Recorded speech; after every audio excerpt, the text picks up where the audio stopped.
This next tutorial is going to be really important for your WordPress site because this is going to allow you to choose the theme that you're going to use for your WordPress. Right now, let's take a look at what I've got here. This one is the automatic default theme that shows up.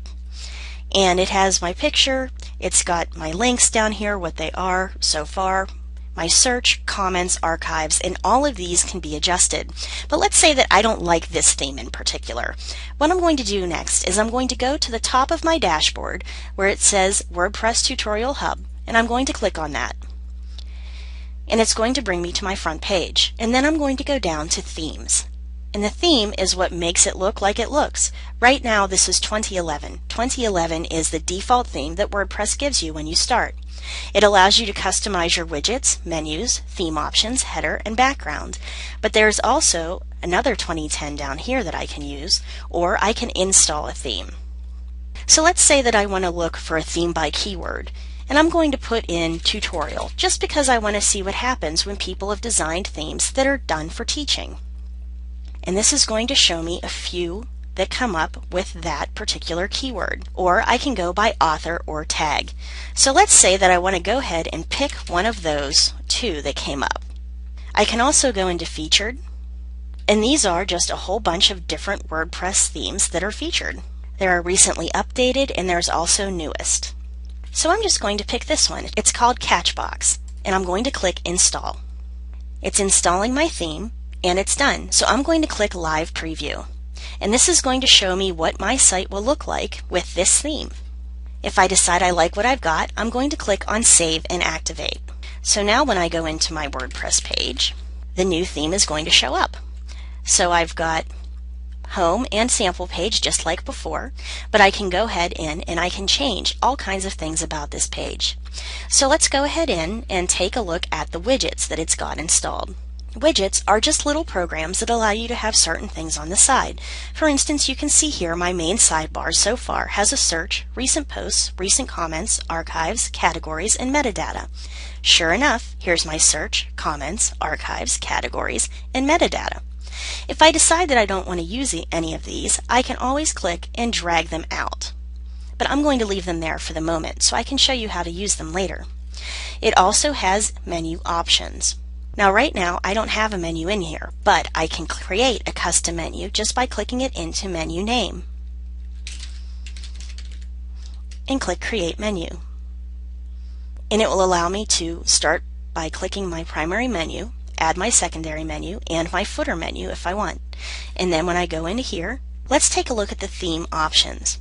The theme options right now will allow me to select a color, whether I want my content on the left or on the right, whether I want to show an excerpt or full comment, and whether I want to do a feed direct or if I want to put in a custom CSS style. So right now, let's say I want to change this to black, and I want to make it so my link color is orange. You can click that and change it to any color you'd like it to be, by the way, and click on Save Changes.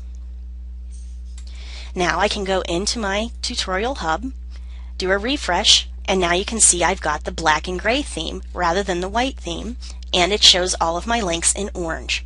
So there are lots of ways that you can go in here and change any of these options. For my featured slider, I can click here to edit, and I can put a column 1, and my column 1 is going to be my posts, and I can also put featured columns 2, 3, and 4 for my different posts. I can change my social links, and this is a great place to put in your links for your Facebook, Twitter, Google+, LinkedIn, and any other social media that you use.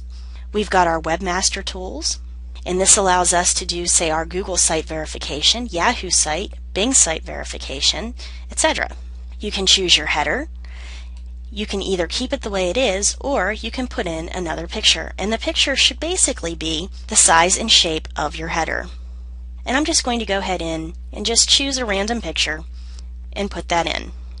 And I'm going to upload it and crop and publish. Or I can choose one of these pictures. I can remove my header image. I can change what my header text is going to say or restore my original header text and click Save. And I'm going to go ahead and refresh again and see what happens. Now you may want to make this big enough that it does the entire page. But if so, you're going to have to make sure that it has to be 300 by 125 pixels to get it to fit across correctly. You can also change your background. And the background can be a picture that you like, or it can be a background color. So let's say that I want to make it a pale pink. I'll save it and then go in, refresh, and now my background is pale pink. So as you can see, you can really do a lot of personalization just by using a pre-made theme. Now let's take a look at the editor.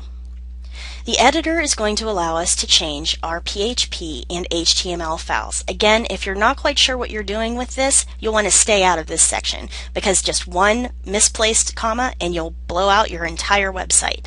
So for the moment, if you're just starting, just start with your themes and work from there. So I hope you enjoyed this tutorial, and I will talk to you the next time. Thank you.